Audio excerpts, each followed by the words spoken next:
ये आकाशवाणी गोरखपुर है। अब आप वेद प्रकाश पाठक से क्षेत्रीय समाचार सुनिए। केंद्रीय वित्त मंत्री निर्मला सीतारमन ने आज आत्मनिर्भर भारत अभियान के तहत आर्थिक पैकेज की 5वीं किश्त की घोषणा करते हुए 7 मुद्दों मनरेगा, स्वास्थ्य एवं शिक्षा कारोबार, कंपनी अधिनियम को गैर आपराधिक बनाने, कारोबार की सुगमता, सार्वजनिक उपक्रम और राज्य सरकारों से जुड़े संसाधन पर ध्यान केंद्रित किया।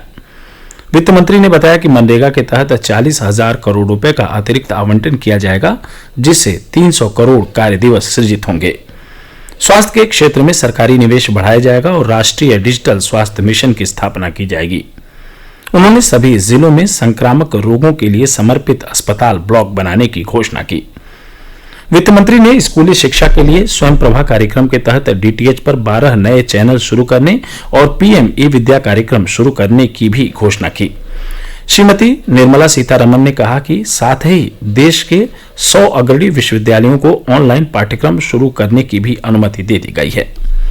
कारोबार जगत में किए गए नवाचार की जानकारी देते हुए वित्त मंत्री ने बताया कि ईज ऑफ डूइंग बिजनेस के लिए कानून लाकर एमएसएमई की परिभाषा में बदलाव किया जाएगा। कारोबार में छोटी तकनीकी चूक को आपराधिक कृत्य नहीं माना जाएगा। उन्होंने बताया कि केंद्र सरकार ने कोविड-19 संकट से निपटने के लिए राज्य सरकारों को अब तक 4,113 करोड़ रुपए जारी कर दिए हैं। मुख्यमंत्री योगी आदित्यनाथ ने केंद्रीय वित्त मंत्री निर्मला सीतारमन द्वारा आत्मनिर्भर भारत अभियान के तहत की गई घोषणाओं का स्वागत किया है। उन्होंने कहा कि इन उपायों से स्वदेशी के माध्यम से स्वावलंबन और आत्मनिर्भरता का मार्ग प्रशस्त होगा। प्रदेश सरकार लॉकडाउन के कारण अन्य राज्यों में फंसे प्रवासी श्रमिकों को सुरक्षित वापस लाने के लिए श्रमिक विशेष रेलगाड़ियां चला रही है। अब तक 450 रेलगाड़ियां श्रमिकों को लेकर प्रदेश पहुंच चुकी हैं। इन रेलगाड़ियों से 5,64,000 प्रवासी कामगारों और श्रमिकों को राज्य में वापस लाया गया है। अपर मुख्य सचिव गृह अवनीश अवस्थी ने कल लखनऊ में संवाददाताओं को बताया कि देश में सबसे अधिक प्रवासी कामगार उत्तर प्रदेश में आए हैं। उन्होंने बताया कि गुजरात से सर्वाधिक 223 रेलगाड़ियां प्रदेश पहुंची हैं। इनसे 3 लाख प्रवासी श्रमिकों को लाया गया है। इसके बाद महाराष्ट्र से 97 रेलगाड़ियों से 1,20,000 कामगारों, पंजाब से 78 ट्रेनों से 90,000 लोगों को राज्य में वापस लाया गया है। इन ट्रेनों से आने वाले श्रमिकों के किराए का भुगतान राज्य सरकार कर रही है। प्रदेश में सार्वजनिक स्थलों पर फेस कवर या मास्क पहनना अनिवार्य है। ऐसा न करने वालों से अब जुर्माना वसूला जाएगा। अगर कोई व्यक्ति सार्वजनिक स्थल पर बिना फेस कवर या मास्क के पकड़ा जाता है तो पहली और दूसरी बार उस पर 100 रुपए का जुर्माना लगेगा। इसके बाद पकड़े जाने पर प्रत्येक बार उसे 500 रुपए का आर्थिक दंड भुगतना पड़ेगा।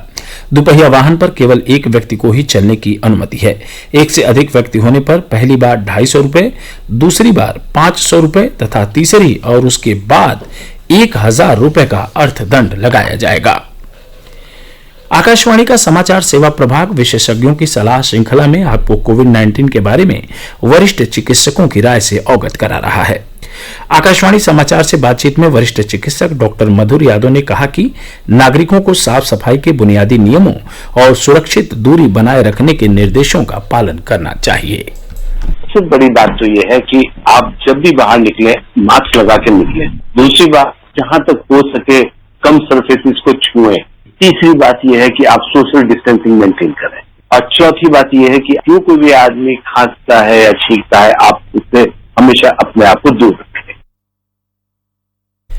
मशहूर फिल्म अभिनेता अमिताभ बच्चन ने लोगों से कोरोना से मिलकर मुकाबला करने की अपील की है।